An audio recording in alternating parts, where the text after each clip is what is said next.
Assalamualaikum.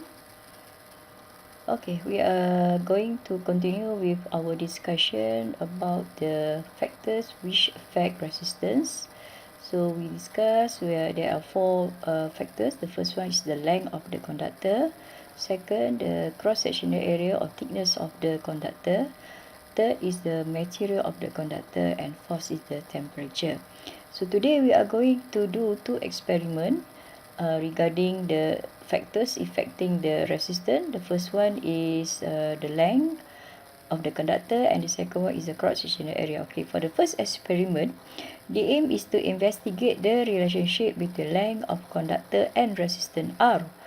So we have the same circuit, okay, the dry cells, rheostats, constant wire. So we have to use a meter ruler to adjust the length of the conductor, constant wire, the switch and the ammeter in series, and then the voltmeter parallel across the constant wire.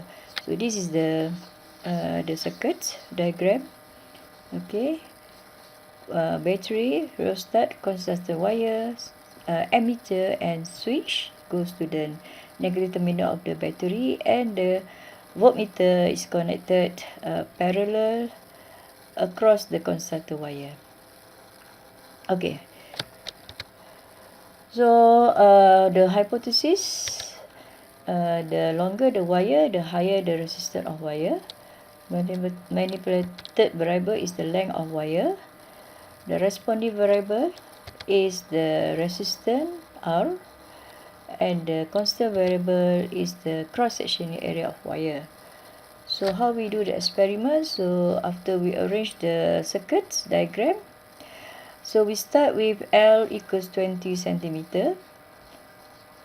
Okay, so we adjust the rheostat until I equal to 0.2 ampere. So we fix the value of current 0.2 ampere, and then record the ammeter reading and the voltmeter reading, and use the formula R equals to V over I to calculate resistance R. After that, repeat experiment for L, 40, 60, 80 and 100 centimeter. Okay, so we have the data here. Okay, so for the length 20, 40, 60, 80, 100, the current is 0.5. Sorry, we adjust until 0.5, so constant. And then we take the reading of the voltmeter 0.4, 0.9, 1.3, 1.7, 2.2, and we calculate the value of R 0.8, 1.8, 2.6, 3.4, 4.4. So R is increasing as the length increase. Now we plot the graph R versus L. So we have a y-axis R and the x-axis L. Okay, so we plot the scale. Okay, now we plot all the data, 5 set of data. So 20, 0.8, 40, 1.8, 60, 2.6, 80, 3.4, and 100 is 4.4. And we plot a best fit straight line graph line. Okay, that will be the straight line. So we conclude that the relationship is directly proportional, R directly proportional to L. Okay, so the hypothesis is confirmed. Okay, so one precaution. For electricity, we always use the step open the switch in the circuit when not taking any reading to avoid overheating. Okay, next we move to the second experiment to investigate relationship between cross-sectional area of a conductor and resistance R. Okay, this experiment is quite difficult. So we use the SWG 24, 26, 28, 30 and 32 with the same set of circuit diagram. So the constant wire, this time we fix the length, but we use different diameter of wire. Okay, Right, so this is the circuit diagram. Okay, hypothesis. The thinner the wire, the higher the resistance of wire. So cross-sectional area will be the manipulated variable. Responding variable should be the resistance. We calculate with the formula VR equals to V over I. And the constant variable is the length of the wire. Alright. Okay, so we plot the graph. So this is so we do the experiment and we get the data. Okay, here is my handwriting. Okay, so this is the data that I have. We use the SWG26 and use the data given for D. So this is what we get. So I calculate D and then I calculate the cross-sectional area by D square.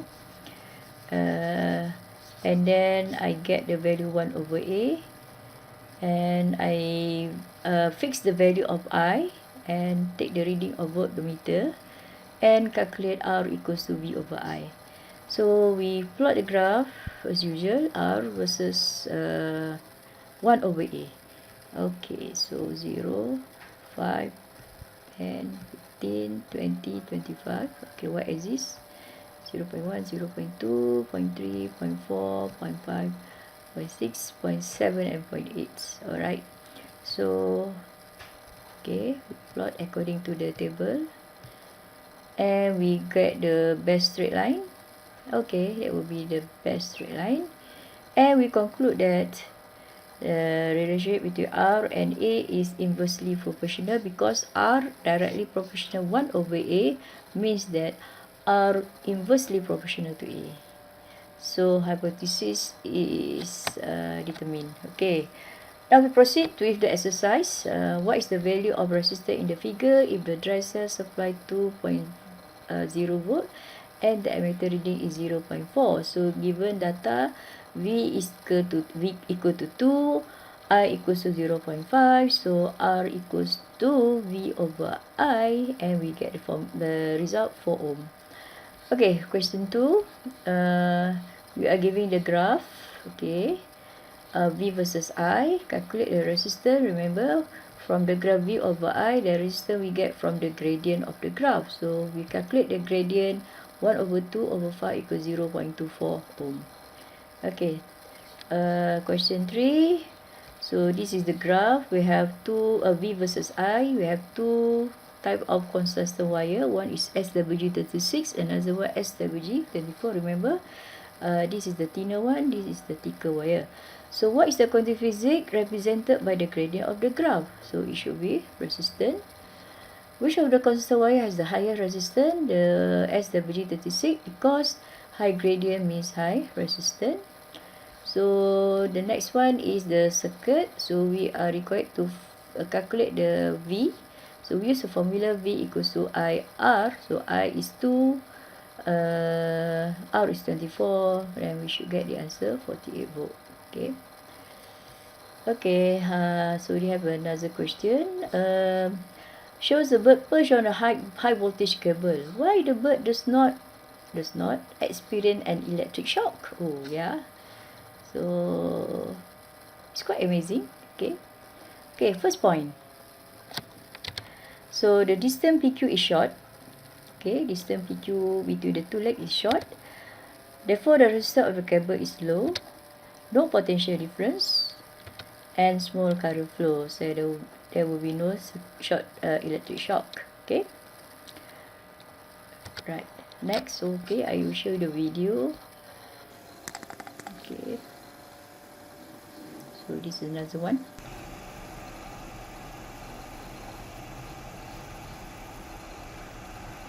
Okay, so nothing happened to the birds here. Oh, there's a bird died. I think we get the electric shock. Okay, another video. What is this? There's the victim. Oh yeah, this is a squirrel, because there is the potential difference between one line to another line. Okay, that's why you get the electric shock. Yeah, current flow. You can see there's neutral. Okay, There's one face. here's another one. Okay, a snake. Wow.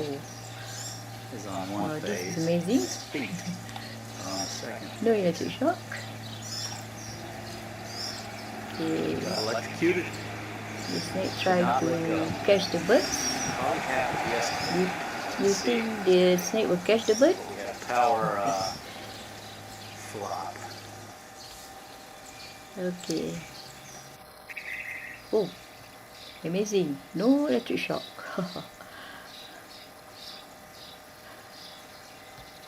I think maybe uh, the skin is too powerful to get electric shock. Okay, alright, so that's it. Now we move on to the last topic, what we call superconductor. So all conductor material have resistance, so this resistance cause loss of energy. In 1911, a Dutch physicist named Kamerlingh Onnes investigated the resistance of mercury. He discovered that when mercury was cooled to a temperature of 4.15 Kelvin, its resistance suddenly dropped to zero. So the mercury became a superconductor. Right. So this is the scientist, the physicist. Okay. So actually, what is superconductor? A conductor whose resistance decreases suddenly to zero when its temperature drops to a certain critical temperature. So when there is no resistance, so the maximum current will flow through the conductor. So a superconductor conducts electricity without loss of energy. When a small superconductor is placed near a magnet, an effect of superconductivity occurs. So the induced current flows continuously to enable the superconductor to float above the magnet. Okay. So what is the advantage of superconductor? So able to sustain large current because there is no resistance. Smaller power loss during transmission through cable. No energy is lost. And small size motor and generator can be used.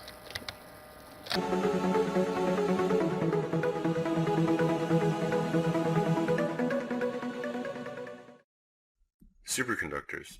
They are defined as a type of electrical conductor that allows current to flow without resistance in low temperatures.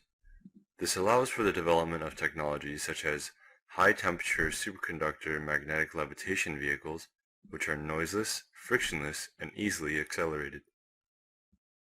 In this presentation, we will introduce a few defining characteristics of superconductors: the Meissner effect, magnetic levitation and suspension, and the flux trapping effect. In this demonstration, the black object within the styrofoam container is a single-grain yttrium-barium copper oxide high-temperature superconductor that is specially made in our own laboratories. Located next to the superconductor is an iron spoon. In normal room temperature, superconductors act like stones, having no interactions with the spoon whatsoever. This round object with a metallic luster serves as a powerful magnet. When the iron spoon is placed close to the powerful magnet, the magnet is rapidly attracted to the spoon.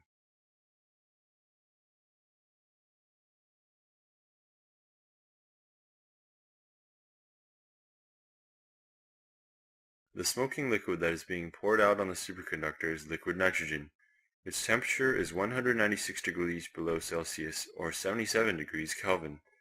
The liquid near the superconductor undergoes intense boiling due to the heat that the liquid nitrogen absorbs from the superconductor. The liquid nitrogen becomes nitrogen gas, and the temperature of the superconductor drops gradually. When the boiling ceases, it indicates that the superconductor and the liquid nitrogen are in thermal equilibrium. This indicates that the temperature has cooled below the superconducting critical temperature, or 91 degrees Kelvin for the yttrium-barium copper oxide compound, and has established superconducting properties. In the process of cooling, the superconductor was not placed near a magnet. We call this cooling condition zero-field cooling, which means the superconductor is cooled with no outside magnetic field influence. After the superconductor has established superconducting properties, as the magnet approaches the superconductor, a strange reaction occurs. The superconductor is repelled. This effect is called the Meissner effect. Now we fix the bottom superconductor in place by pushing the magnet towards the superconductor. The magnetic fields from the magnet will pass through the superconductor, resulting in the so-called flux trapping effect. Now the superconductor and the magnet not only repel each other, but also attract. This combination of repulsive and attractive forces allows the magnet to stably float above the superconductor. This is known as magnetic levitation. If the magnet is slightly tapped, it will revolve above the superconductor as seen here.